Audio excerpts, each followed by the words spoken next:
শনিবার ওসমান হাদির কবরে শ্রদ্ধা জানান তারেক রহমান। ঢাকা বিশ্ববিদ্যালয় কেন্দ্রীয় মসজিদের পাশে নিহত ইনকিলাব মঞ্চের নেতা ওসমান হাদির কবরস্থানে বিএনপির ভারপ্রাপ্ত চেয়ারম্যান। 12ই ডিসেম্বর ঢাকায় গুলিবিদ্ধ হন হাদি। চিকিৎসার জন্য তাকে নিয়ে যাওয়া হয় সিঙ্গাপুরে, সেখানেই মৃত্যু। এদিন হাদির পাশাপাশি জাতীয় কবি কাজী নজরুল ইসলামের কবরেও শ্রদ্ধা জানান তারেক রহমান।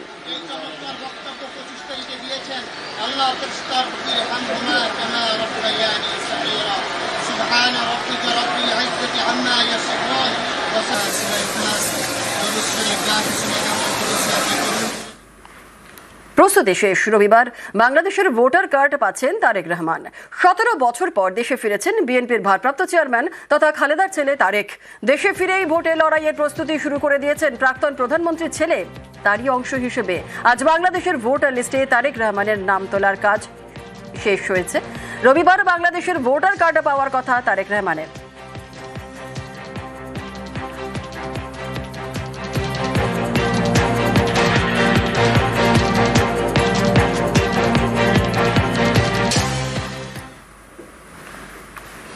বাংলাদেশে ফের বড়সড় বিস্ফোরণ। ঢাকার কেরানীগঞ্জে মাদ্রাসায় বিস্ফোরণ হয়, আর বিস্ফোরণে জখম মহিলা, শিশু সহ 4। ঘটনাস্থল থেকে উদ্ধার হয়েছে রাসায়নিক বোমা তৈরির সরঞ্জাম। বিস্ফোরণে ধসে যায় বাড়ির দেওয়ালও, ধসে যায় ছাদ এবং একাধিক বিমে ফাটল দেখা যায়। বিস্ফোরণে আশপাশের বাড়িতেও ফাটল।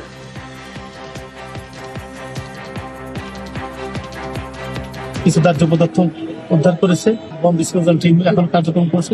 পার অফ সাইডের যে ড্রামগুলো দেখছেন এগুলো দাহ্য পদার্থ, এবং অন্যান্য যেগুলো আছে এগুলো এখনো বম ডিসপোজাল টিম আইডেন্টিফাই করতে পারছে না যেগুলো আসলে কোন পদার্থ। এই যে ককটেল উদ্ধার, ককটেল সাদৃশ্য আমাদের কয়েকটি ককটেল সাদৃশ্য বস্তু উদ্ধার করা হয়েছে। হেডলাইন্স নাও। পয়লা জানুয়ারি থেকে জনসংযোগে তৃণমূল। 15 বছরের কাজের রিপোর্ট কার্ড নিয়ে প্রচারে তৃণমূল। আর 2রা জানুয়ারি থেকে জেলা জেলায় অভিষেক। 2রা জানুয়ারি বারুইপুর থেকে সভা শুরু অভিষেকের। উত্তরবঙ্গেও সভা কর্মসূচি রয়েছে অভিষেকের। নির্বাচনে যাওয়ার আগে এই 15 বছরে আমরা কি কাজ করেছি, সেটা স্বাস্থ্য ক্ষেত্রে হোক, জাতিগত শংসাপত্রের ক্ষেত্রে হোক, সেটা পর্যটনের ক্ষেত্রে হোক, শিক্ষা ক্ষেত্রে হোক, শিল্প ক্ষেত্রে হোক, ক্রীড়া ক্ষেত্রে হোক, আমরা বিস্তারিত একটা রিপোর্ট কার্ড মানুষের কাছে, মানুষের দোরগোড়ায় নিয়ে যাবো, মানুষের দুয়ারে আমরা পৌঁছে দেবো। এই কর্মসূচি যেমন পয়লা জানুয়ারি থেকে শুরু হবে, 2nd জানুয়ারি থেকে বিভিন্ন জেলায় আমি নিজে যাব, সেখানে আমার কিছু কর্মসূচি থাকবে, জনসভা থাকবে, রোড শো থাকবে, কিছু কমিউনিটি ইন্টারাকশন থাকবে। 2 তারিখ দক্ষিণ 24 পরগনা বারুইপুর থেকে সভা শুরু করব। তারপরের দিন আমি উত্তরে জলপাইগুড়ি, আলিপুরদুয়ার নিয়ে চা বাগানের শ্রমিকদের নিয়ে একটা ইন্টারাকশন করব, একটা আলোচনা সভা বা একটা সভা তাদের সাথে। যতই করো হামলা, আবার জিতবে বাংলা। এই কর্মসূচিকে সামনে রেখে আগামী 1 মাস আমি রাস্তায় থাকব। নন্দীগ্রামে মডেল ক্যাম্পের ঘোষণা অভিষেকের। নন্দীগ্রাম 1 ও 2 নম্বর ব্লকে জোড়া মডেল ক্যাম্প। 15ই জানুয়ারি নন্দীগ্রামে মডেল ক্যাম্পের উদ্বোধনে অভিষেক। নন্দীগ্রামের অনেকে কিছু রিকোয়েস্ট এসেছিল যে এখানেও এরকম একটা ক্যাম্প করা হোক, আমরা যাতে এই সুযোগ সুবিধা পাই। 2টো মডেল ক্যাম্প নন্দীগ্রামে করা হবে। নন্দীগ্রাম 1 নম্বর ব্লকের জন্য একটা মডেল ক্যাম্প হবে এবং নন্দীগ্রাম 2 নম্বর ব্লকের জন্য আরেকটা মডেল ক্যাম্প হবে। যতই করো হামলা, আবার জিতবে বাংলার কর্মসূচিতে আমি যেহেতু 15 তারিখ পূর্ব মেদিনীপুরে থাকবো, আমি সেই ক্যাম্প উদ্বোধন করতে নন্দীগ্রামে যাব। পুলিশকে ধমক শুভেন্দু অধিকারীর। নন্দীগ্রাম থানায় পুলিশকে হুঁশিয়ারি। তৃণমূলের ট্যাবলো ভাঙচুরে বিজেপি কর্মী ধৃত, আর গ্রেফতারের প্রতিবাদেই থানায় ধমক শুভেন্দু অধিকারীর।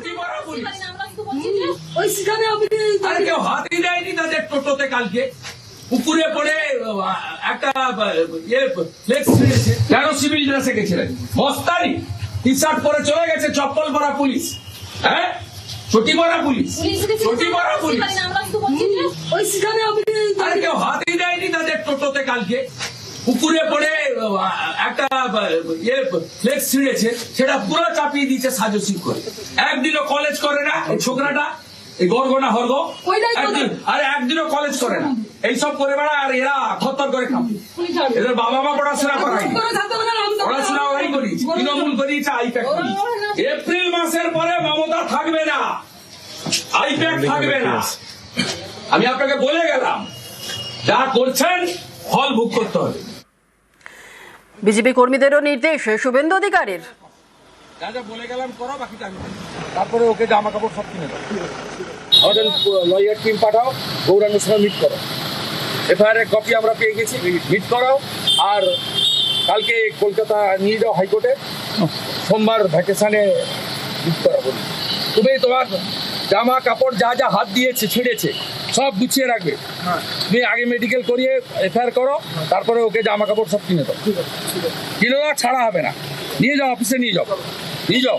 আর গৌরাঙ্গর কাছেও শুভঙ্কর তুমি লোক পাঠাও, খাওয়ার ব্যবস্থা করো, চাদর দাও।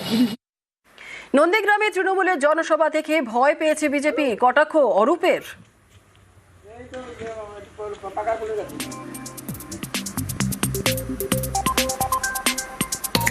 হারার আতঙ্কে পাগল উন্মাদ হয়ে গিয়েছে শুভেন্দু অধিকারী। 4 দিন আগে নন্দীগ্রামে যে বিশাল জনসভা করেছে তৃণমূল কংগ্রেস, তাতে যে মানুষের ঢল লেগেছে সেইটা দেখে আতঙ্কিত বিজেপি বাহিনী, শুভেন্দুর গুন্ডা বাহিনী তারপরের দিনই হামলা চালায় তৃণমূল কংগ্রেসের যে ট্যাবলো, উন্নয়নের পাঁচালী ট্যাবলো, সেই ট্যাবলোর উপর আক্রমণ করে। নন্দীগ্রামের মানুষ দেখতে পাচ্ছে যে এই কাজগুলো মমতা ব্যানার্জি সরকার করেছে। পুলিশ তো তদন্ত করছে, তো অসুবিধা কোথায়? ও এখন থেকেই বলা শুরু করেছে এপ্রিল মাসের model code of conduct apply হওয়ার পরে যে পুলিশের মালিকের নাম হবে শুভেন্দু অধিকারী, সেইটাও এখন থেকেই বুঝিয়ে দিচ্ছে।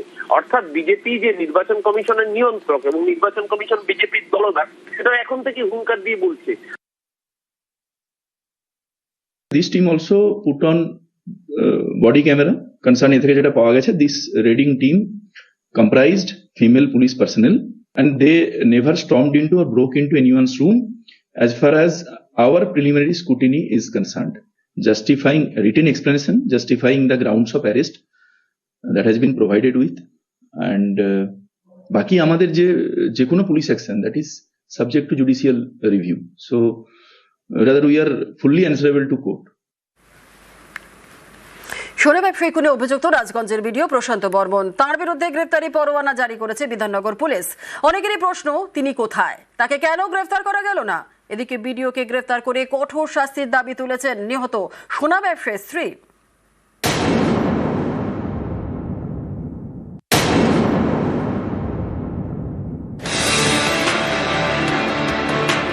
প্রশান্ত বর্মন, জলপাইগুড়ি রাজগঞ্জের ভিডিও। সল্টলেকের দত্তাবাদে সোনা ব্যবসায়ী খুনে অভিযুক্ত।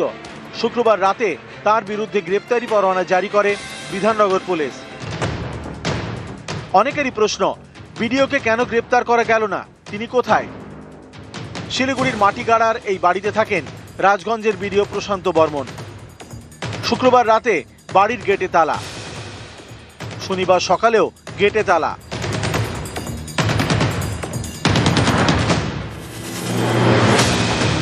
জলপাইগুড়ির রাজগঞ্জের বিডিও অফিসে পড়েছে পোস্টার, সেখানে লেখা ভিডিওর সন্ধান চায়।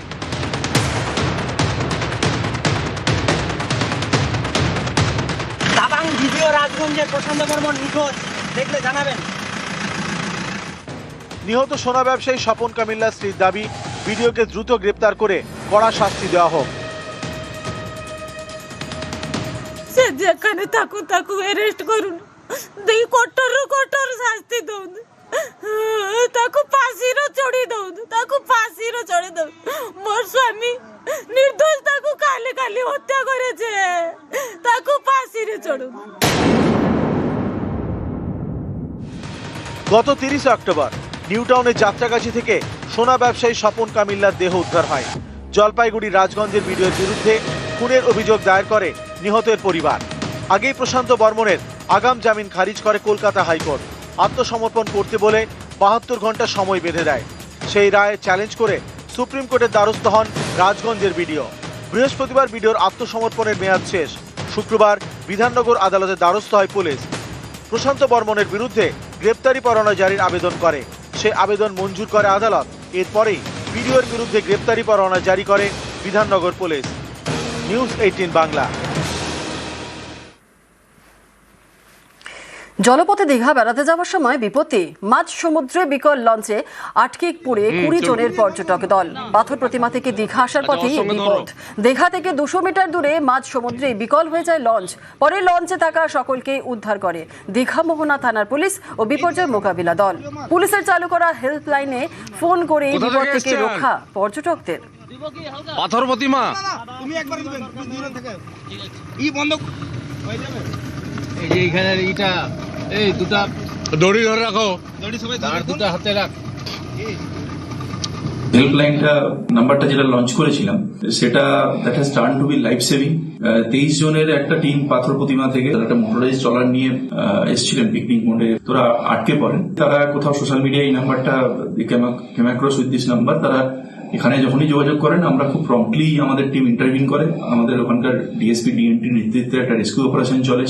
মোটরাইজড যে আমাদের যেগুলো স্পিড বোট ইত্যাদি এদের সহযোগিতায় আমরা প্রত্যেককে আমরা উদ্ধার করতে সক্ষম হয়েছি, কারণ এতগুলো প্রাণ মানে সকলের মিলিত অবদানে হয়তো বাঁচানো গেল। Thank you, thanks to all.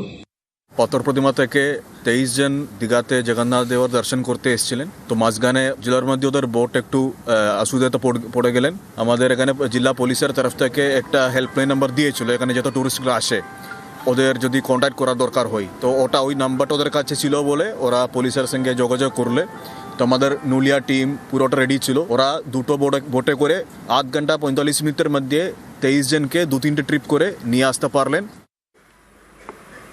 বছর শেষে সুন্দরবনে বাঘ দর্শন, পর্যটকদের ক্যামেরায় বন্দী রয়্যাল বেঙ্গল।